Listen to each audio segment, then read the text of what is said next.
Hi, Rose here with another online dating tip for you. Okay, so the other day I had a very productive discussion with some ladies on my live stream, and I would like to bring that discussion here just to touch on what we actually talked about. So we were talking about interracial dating and dowry, okay? For those of you who don't know what dowry is, this is something our West African sisters call it bride price. I don't like that term. I don't like bride price. But this is, I would say, a token of appreciation for the parents of the bride. When you're going to marry, you must give something to the parents. Now, when it comes to interracial marriages, things go wrong when it comes to dowry, okay? Because it happens that obviously if you're doing interracial, that means you're marrying somebody outside your culture, outside the continent, outside your race, somebody who is just outside, okay? So now you're introducing this person to this culture where he has to, I guess from his perspective, is like, I have to buy you, you know? And this is very uncomfortable, and it's something that a lot of people, a lot of men say no to. A lot of men, especially men from the United States, United Kingdom, these people, they will say no, okay? From France, they will say no. And for you, when your fiance says no, you'll be feeling some type of way, like, how can you say no? But you're not taking the time to learn and to understand why he's saying no. Okay, because buying a human being is very bad, okay? We are talking about slavery, we are talking about when people used to sell people in marketplaces and things like that. So you have to bring it, like you need to share with him why he has to do this, okay? Or why he needs to do this, because in order for you to get blessings from your family, he has to do this, okay? And unfortunately, a lot of you, based on that discussion I had with these ladies, you just shove your fiance to the elders, and then now he's just there, okay?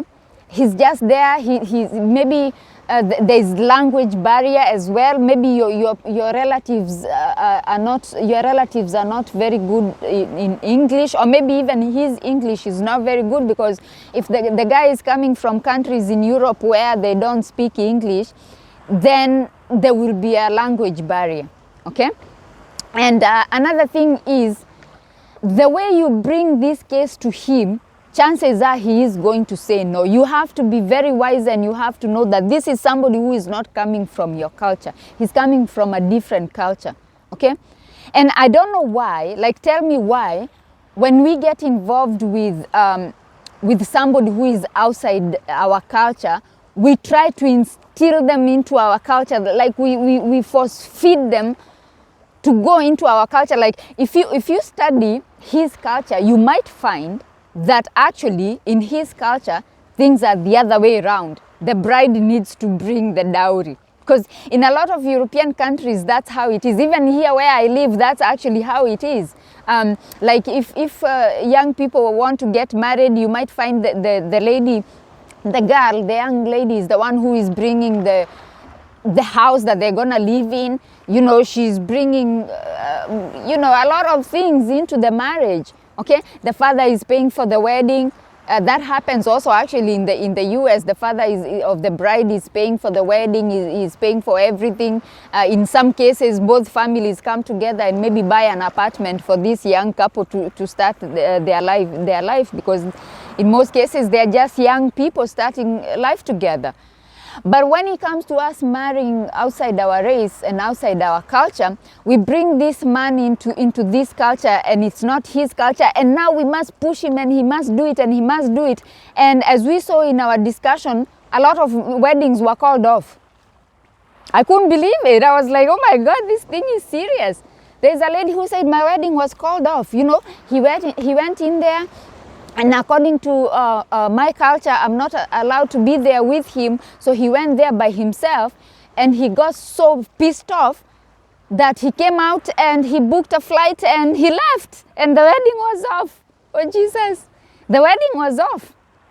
So I feel like if you're gonna do this, and if your fiance agrees to give a dowry or to the dowry negotiations, you need to find somebody. If you're not allowed to be in there with him to translate, to defend him, you know, because these people, they don't know how fragile your relationship is, and they don't know that your relationship, it's probably gonna also be a long distance relationship where he's gonna be flying in to come and see you. There's visa processes, there's so many processes that require money, and he's the one who is gonna cater for all that. And then on top of that, he's been asked to pay, I don't know, $20,000, I don't know, 10,000, okay, fine, even $10,000 is a lot of money. So he's been, oh, you have to give a dowry of $10,000. They don't speak in money, they speak in cows. So when you see the number of cows that they are discussing, it comes to about, I don't know, $20,000 or 20,000 euros. And then he's like, excuse me, you know, because you as the fiance, you're the one who know your financial situation. Because obviously these are if you guys are getting ready to get married, these are things that you have discussed. So you know your fiance's financial ability. But they see him, they see this white man, and then they're like, okay, fine, we want 20,000 euros. And then he's like how? He's like how? So I spoke to these ladies, and then they were like, some weddings were actually called off because of this. And I feel like if you're gonna do this, you have to find somebody from your culture, somebody obviously who understands your culture clearly, and then he's gonna represent your fiance. Okay, he's gonna go there and speak on his behalf, because chances are there will be misunderstandings. Okay, and things could go wrong. I feel like things could go wrong. You know, these are things that we need to take care of. This is your fiance. You're the one who introduced him to the family. So they probably don't feel so much the same way you feel about him. They're like, okay, so this is the in-law. And some of them are actually against your wedding, guys. Some of these family members are against your wedding. Okay? There are some who are like, why do you have to marry somebody from Europe? Why do you have to marry somebody from America? There are no young men here in our village, in our in our country. There are people who are against it, guys, and they're gonna fight it. They are going to fight it. They are not gonna fight it directly, but they are going to make things impossible. Okay? They're gonna be asking for this huge dowry, and then your fiance is like, excuse me, like, are you serious? So be careful, and make sure that when you do these dowry processes, make sure there's somebody to represent your fiance. Okay, make sure there's somebody to represent your fiance. Make sure that person is on your side, okay, on your fiance's side. And then but I feel like the families shouldn't be so, how can I put this without being rude? They shouldn't expect so much from this man just because he's from another continent, from another country. They shouldn't expect so much. They shouldn't like demand so much from this man. Okay? And as I said, you as the fiance, you need to speak to your family, because you know his ability. Okay, you know his ability, so you need to speak to them. You need to speak to the elders before the ceremony, before that day comes, because when that day comes, you're probably not gonna be there. But you need to tell them he cannot go higher than this. He cannot go higher than this. Okay, you can speak to him privately. You guys can agree together, because you know the expenses that that you have, and you know how much you can spare for this. And you need to listen to him, and you need to speak to your people so they don't pressure him too much, and then you lose your marriage. Like, seriously, you lose your marriage for what?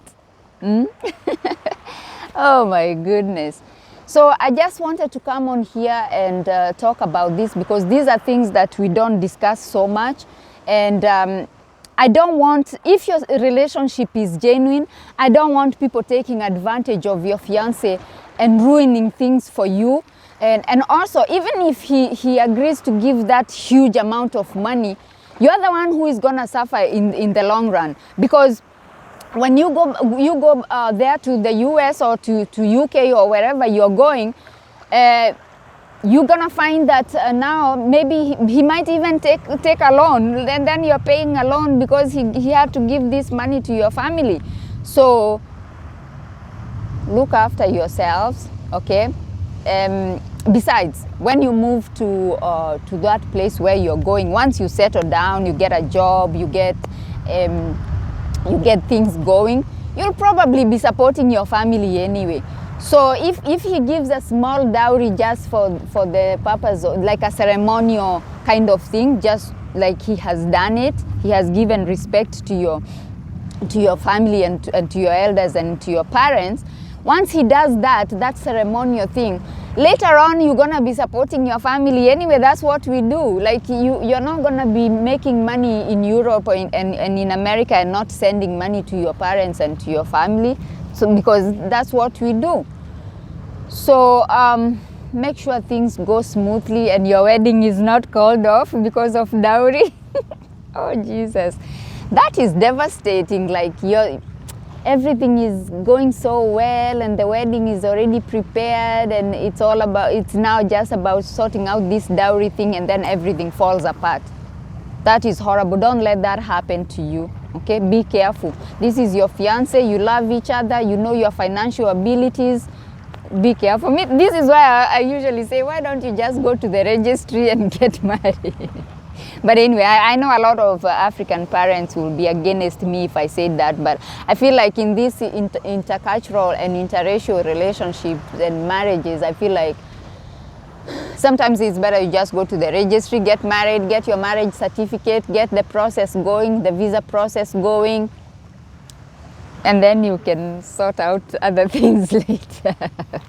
But some of you will not want to do that. So anyway, if you want to follow the whole cultural thing, make sure you protect yourselves. Make sure everything goes smoothly. Thank you so much. My name is Rose.